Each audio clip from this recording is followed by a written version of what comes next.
marami pa ring katanungan tungkol doon sa parang invitation ng ICC na humihiling po sila ng impormasyon o kaya kung mayroong hawak na ebidensya o testimonya ang mga tao tungkol dito sa drug war. Tingin ko, ito opinion ko. Ang opinion ko is there might not be or may malaking possibility na sila, yung mga prosecutors ay naniniwalang may possibility na hindi enough ang evidence para mag-convict or hindi siya magiging beyond reasonable doubt yung conviction if any or yung evidence will not be proof beyond reasonable doubt. So, pag-uusapan din natin kung anong ibig sabihin ng mga yon. So, let's begin. Nasa na ba yung trial ngayon? Humaharap si dating Pangulong Rodrigo Duterte sa paratang sa akusasyon ng crimes against humanity. Ang crimes against humanity necessarily included dyan ay yung mahirap kasi magsalita sa social media, genocide. Okay? Yung mali yung spelling, pero yun. Ibig sabihin, marami at tinarget ang isang particular group na identifiable. So, usually, ang mga tinatarget dyan ay by race, religion, or something like that. Basta identifiable na grupo. At ang identifiable group dito ay, ito problema na para sa kanila ito. Yung mga involved sa drug trade. Okay? That includes users, pushers, syndicates, ganyan. So dun pa lang, medyo may depensa na si PRD dyan. Kasi ito ba ay protected group para i-identify bilang yung victim class na sinasabing naging target dito. Of course, ang tingin ko dyan, because tao sila, dapat hindi talaga sila tina-target for that. Gayon pa man, titignan natin kung ano ang view ng o kung paano isusulong yung depensa dito. Alright. Now, ang isa pang depensa of course is yung lack of jurisdiction. Ito yung unang-una. Sufficient ba na maaari ba na manguna ang ICC kung hindi pa na lilitis yung kaso dito sa Pilipinas.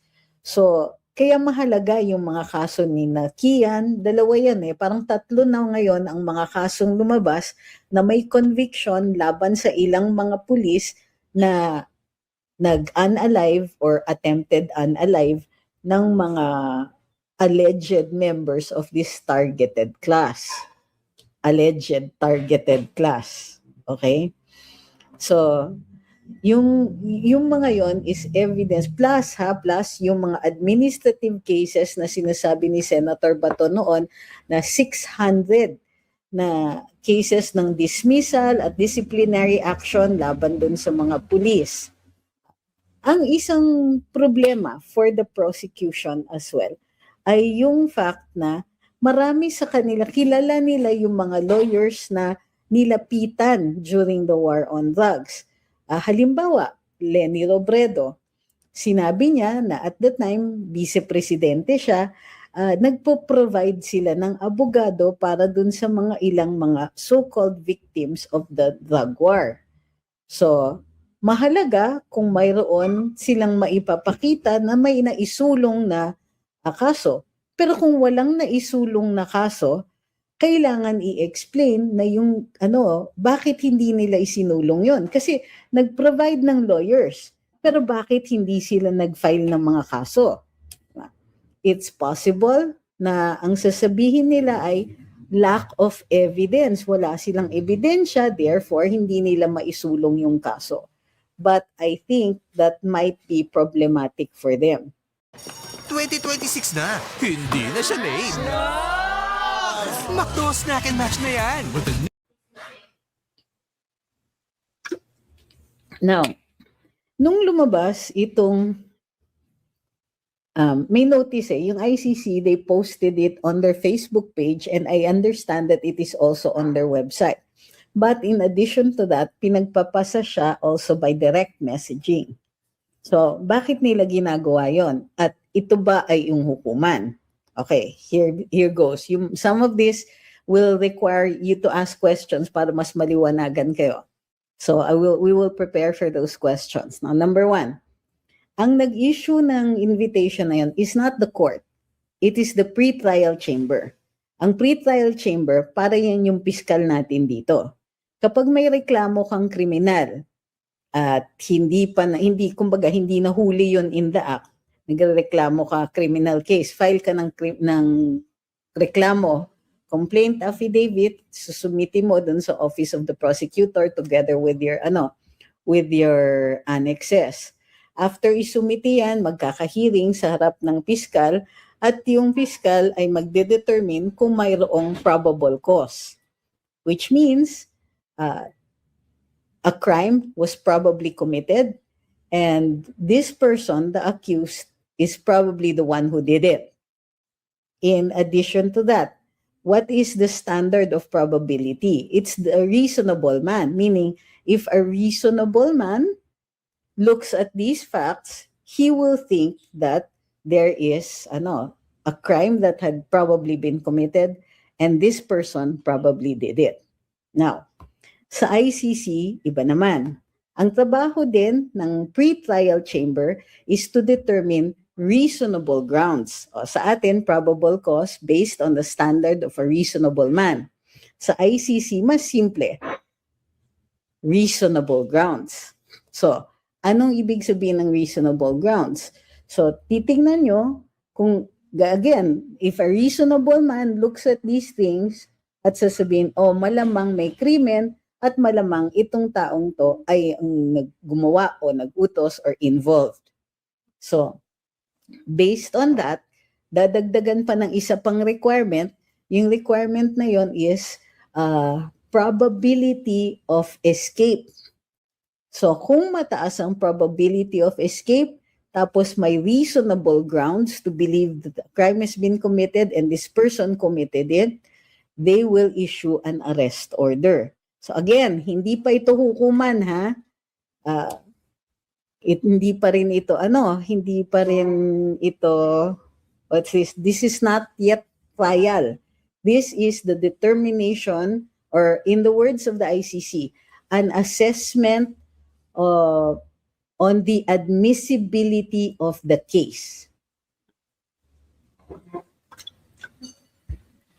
Ngayon. So, ibig sabihin, sila po ang magdedetermine kung tutuloy sa trial chamber yung kaso. Ito yung dahilan kung bakit sinasabi yung lack of appreciation na nasa pre-trial chamber pa lang yung kaso makes people think na kangaroo court, yun yung sinasabi nila daw ang ICC. Hindi pa po yan court. Again, the pre-trial chamber, although it looks like a court, kasi tatlo rin yung judges doon, para siya na rin hukuman, nagpa-file pa rin sila ng motions and all that, isa lang ang kailangan nilang i-determine, and that is the admissibility, hindi isa lang, admissibility of the case and if the person is a flight risk. That is why may motion si Attorney Kaufman for interim release. Ang nilabas na decision is based solely on whether or not PRD presents a flight risk. Okay? So, reasonable grounds plus flight risk. Hence, warrant of arrest. Now, maliwanag yan ha. Pero in the case of PRD, hindi tayo sure. We know that there was a warrant of arrest, but when was that warrant of arrest issued? When he was taken? Meron na ba silang naipakita? Meron daw pinapakita, but had that warrant, we're not sure about the circumstances of that warrant. Ang alam ko for sure is that pagdating ni PRD sa Hague, dun pa lang yung official release ng arrest warrant. So, pwede pa rin i-question whether or not that warrant had been validly issued. Pero, because nag-decide na yung pre-trial chamber, if I'm not mistaken, Attorney Kaufman can still probably raise it with the trial chamber. So, hindi pa yan tapos yung issue. But it will be going to trial. Okay. So, dun sa so now, we cannot presume that the trial chamber is, as some people say, biased. Hindi pa natin alam yan. Ang alam natin is, nagde-decide yung pre-trial chamber at nung inappeal ni Attorney Kaufman yung decision sa interim release, it went to the appeals chamber. Okay? Sa appeals chamber, inuphold nila, but a lot of people were saying it was a bad decision, yung decision ng pre-trial chamber. Okay? Good day for a date. Bad day for kate. Baka dandruff yan. Mag Head and Shoulders every day. Prevent dandruff and kate from coming back. So you're up to 100% dandruff-free every day. Head and Shoulders. Coffee ko brown, sarap ang paap. Saktong timpla ng kape, milk, brown sugar. Coffee ko brown. So, meron pa ako nakalimutan na bahagi. It will come back to me later. Baka may maitanong yan. So, sa ngayon, wala pa pong trial. This is simply the hearings on the admissibility of the case. So, nag-determine ang pre-trial chamber na admissible yung case at as far as we can see. So, sabi nila admissible na yung case. Pwede ba ito? Sinasabi ng mga tao, wala pa palang ebidensya, pinakulong na ninyo. Merong ebidensya. Yung ebidensya na yon ay reasonable grounds lang. Hindi siya proof beyond reasonable doubt. So, reasonable grounds plus possibility of flight risk, yun yung reason kung bakit nadidetain siya ayon dun sa rules at saka sa Rome Statute. Okay? Meanwhile, so far, naiintindihan na? Okay. Magpapasalamat muna ako. Okay. Hi kay Banat. Bye. Nanonood si Banat. Si Ludus nanonood habang nag-aaral ng remedial law. Huy, international law ito. Hi kay Kimwell. Uy, andito si Kimwell. Hi kay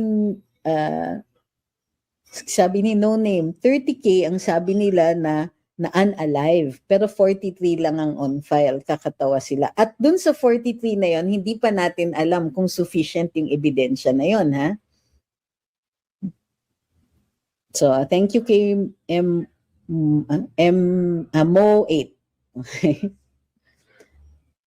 Thank you kay Bing. Thank you, Sir Art. Okay. Meron pa ba akong hindi napasa? Uli, Sir Art. Thank you very, very much. All right. Next. Tap. Sabi ni Abu, nag-submit ako ng information sa ICC dun sa link nila. Nantay ko tawag nila ako kasi sabi ko may documentary evidence ako. Wait ko patawag nila.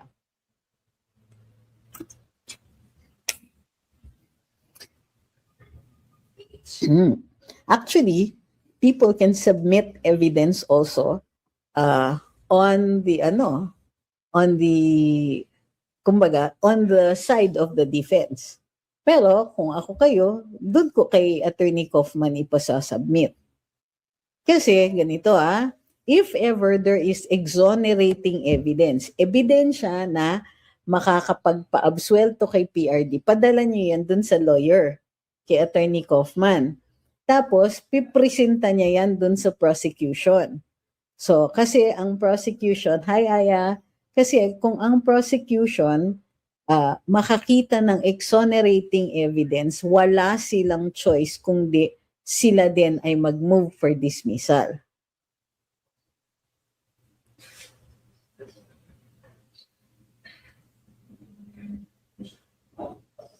So, okay?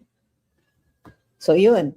I think yung missing information is that the trial chamber and the pre-trial chamber are two separate things. So, very few appreciate the fact na ang pre-trial chamber nga ay hindi pa yung hukuman. At kung ano man ang decision nila doon, actually pwede pang magbago yan at trial. Anong role ni Attorney Conti sa ICC? She is not with the ICC. Ikinlaro na po yon ni Attorney Kaufman. Si Attorney Conti is assisting, allegedly, the victims or the complainants in the case. So dahil nag-assist siya, the prosecution or the prosecutorial panel, they talk with her. Kasi siya yung tagahatid ng ebidensya, iyon. At saka siya yung nag-assist nga, dun tumutulong dun sa mga nagre-reklamo o yung mga nag-claim na sila ay biktima.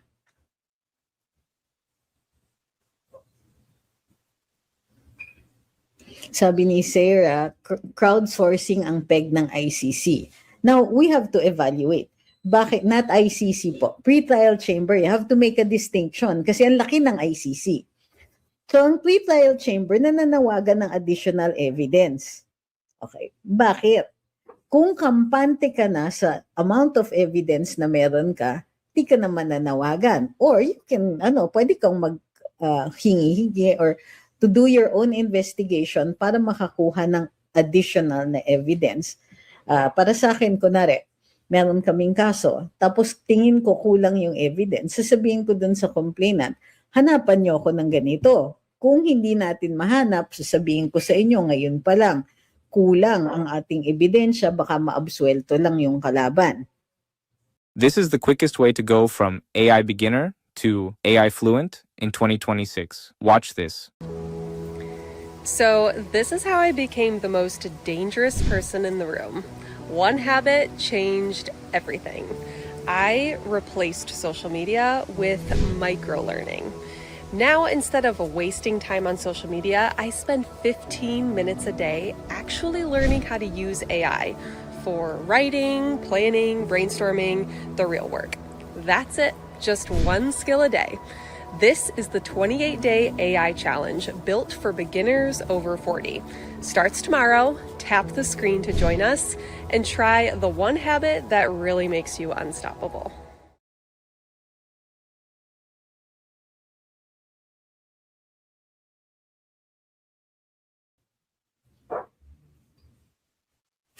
Hi, kay Bay Mamura. Good evening, Ma'am Celeste. Okay. Willie is watching from Cuenca, Batangas. Sabi ni Abu, I doubt tatawagan nila ako kasi email ad ko pa lang yung inviting sa kanila eh.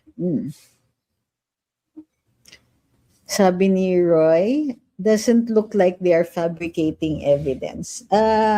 Wala naman akong nakikitang indication yan. There's no evidence of that. So, crowdsourcing ang ebidensya nila, which is unusual, ha? But I doubt it. Alam nyo ba na from what I understand, andito ang ICC investigators sa Pilipinas. Well, that's what we heard from a source. At remember na may umikot na storya before na andito na nga yung mga investigators at